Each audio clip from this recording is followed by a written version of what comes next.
Assalamualaikum warahmatullahi wabarakatuh. Selamat datang kembali. Di video kali ini saya akan membahas cara menginput data aset desa ke dalam aplikasi Sipades versi online 2.0. Kalau kemarin kita sudah mengupload APBDes, RPJMDes, dan data-data perangkat desa. Untuk lanjutan videonya menginput data aset desa ke dalam aplikasi Sipades 2.0. Oke, langsung saja. Setelah kita siapkan data aset yang akan kita input ke dalam aplikasi, teman-teman pilih di menu manajemen aset, kemudian pilih submenu perencanaan. Akan muncul form input data perencanaan aset desa. Kita pastikan di sini datanya sudah benar, desa, kecamatan, kabupaten, dan provinsi. Kemudian langkah selanjutnya, teman-teman pilih dan klik tambah data. Nah, akan muncul form input tambah data. Kita isi dulu di bagian tahun anggaran. Kemudian nomor perdes RPJMDes, nomor perdes RKPDes, nomor perdes APBDes. Ini akan otomatis terisi karena kita sudah mengupload di awal untuk perdes-perdes ini. Seperti video saya yang ada di video part 1. Nah, caranya kita pilih dan klik tombol cari di sini. Kemudian akan muncul pop-up daftar RPJMDes yang sudah kita upload. Kita sesuaikan dengan tahun pengadaan aset. Karena ini cuma satu RPJMDes yang kita upload, kita langsung tekan tombol pilih di menu action. Nah, jadi ini otomatis untuk periode tanggal perdes RPJMDes ini sudah terisi. Kemudian kita lakukan langkah yang sama untuk RKPDes dan APBDes.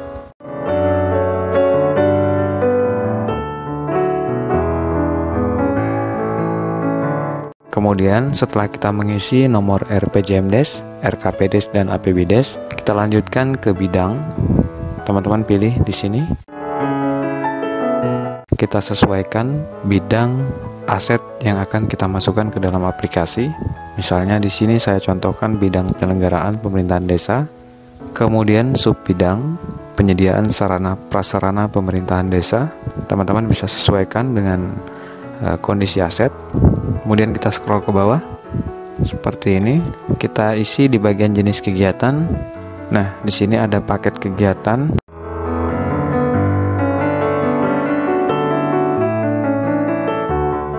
Karena yang akan saya input adalah printer, jadi di bagian paket kegiatan saya isi pengadaan printer. Kemudian kita isi di bagian lokasi, volume kegiatan 1 unit, kemudian anggaran biaya. Nah, setelah anggaran biaya diisi, kita lanjutkan untuk sumber pembiayaan. Kita sesuaikan untuk sumber dari pengadaan aset yang kita input ke dalam aplikasi. Karena di sini sumber dananya alokasi dana desa, jadi saya pilih ADD. Kemudian teman-teman pilih dan klik simpan. Nah, jadi otomatis yang kita entry akan muncul di baris form data perencanaan aset. Kita geser ke kanan seperti ini. Untuk volume, kemudian harga, perkiraan biaya, sumber pembiayaan, nomor transaksi. Nah, di sini di menu action ada tombol edit dan hapus. Jadi hasil perencanaan di sini bisa kita hapus atau kita edit. Kemudian setelah kita mengisi di bagian perencanaan, ini saya buat satu contoh ya. Jadi teman-teman bisa coba aset yang lain, misal laptop, mesin, mungkin bisa coba di entry. Nah, setelah di perencanaan kita entry, kita ke pengadaan barang. Teman-teman pilih lagi menu manajemen aset, kemudian pilih submenu pengadaan. Nah, untuk di submenu pengadaan, kita klik tambah. Kita masukkan tahun pengadaan. Kemudian di asal usul aset desa, kita sesuaikan sumber perolehan APBDes. Kemudian untuk form input di bawahnya kita lengkapi nama barang. Nah, di sini untuk nama barang saya buat printer. Kemudian untuk kode barang, karena di sini ada tombol cari data barang, kita gunakan tombol ini. Teman-teman klik. Kemudian untuk mempermudah menemukan kode barang, golongan bidang, kelompok, dan subkelompok, kita langsung ketik di sini sesuai dengan nama aset. Misalnya yang kita masukkan tadi printer, kemudian pilih dan klik cari kode barang. Nah, tinggal kita sesuaikan untuk jenis aset yang kita input. Karena di sini printer, jadi coba kita cari ke bawah. Nah, jadi yang tepat untuk printer ini printer peralatan personal komputer. Kemudian di sub kelompok ini ada tombol pilih, kita pilih. Nah, seperti itu. Kemudian otomatis untuk kode barang sudah terisi dan kelompoknya juga sudah terisi. Kemudian kita isikan spesifikasi barang secara lengkap sesuai dengan aset yang kita miliki. Karena ini contoh saja, saya sudah siapkan untuk spesifikasi barang ya.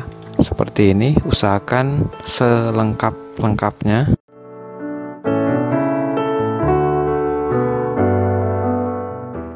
Nah, kemudian setelah kita isi di bagian identitas barang, kita diminta untuk mengupload foto barang atau foto aset. Teman-teman klik di bagian tombol cari foto. Nah, kemudian kita cari foto. Kemudian jumlah, tanggal perolehan.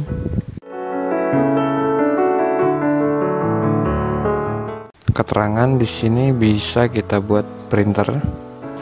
Kemudian fisik barang ada. Kita scroll ke bawah. Di sini ada perdes RPJMDes sama seperti langkah yang di awal tadi kita pilih dan klik data perencanaan di sini untuk mengisi nomor, tanggal terbit dan periode RPJMDes.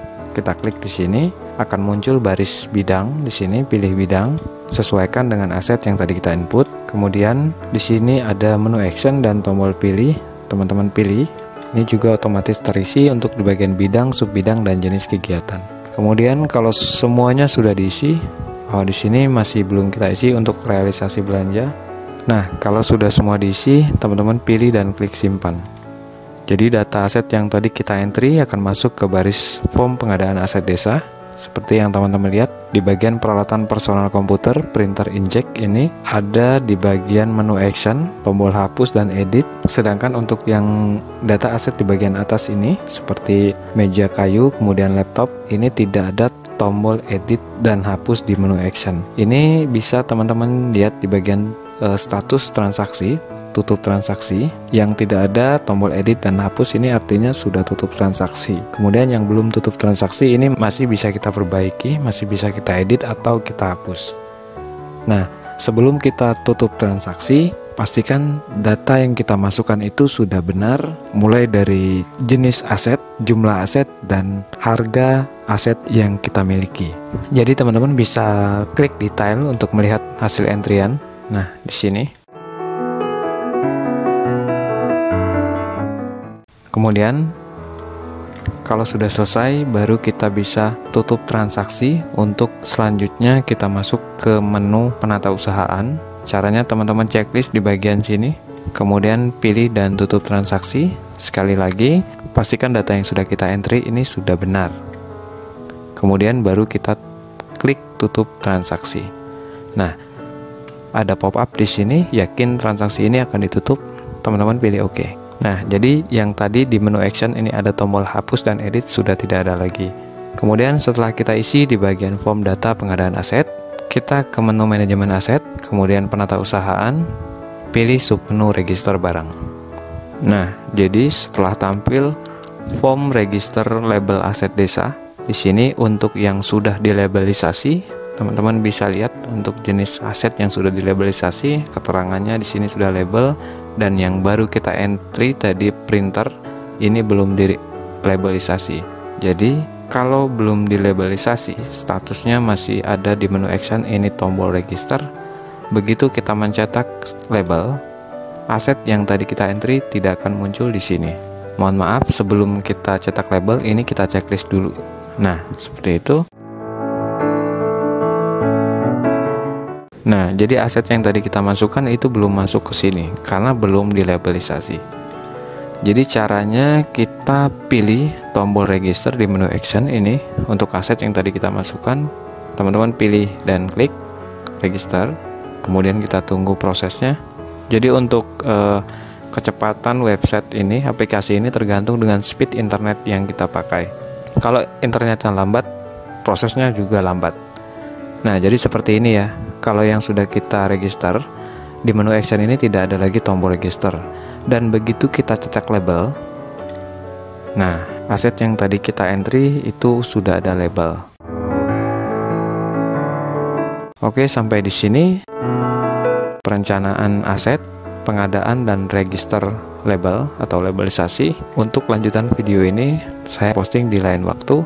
Untuk teman-teman yang mungkin masih ada pertanyaan, silahkan tulis di kolom komentar, dan jangan lupa dukungannya dengan cara klik like, comment, share, dan subscribe. Semoga bermanfaat. Wassalamualaikum warahmatullahi wabarakatuh.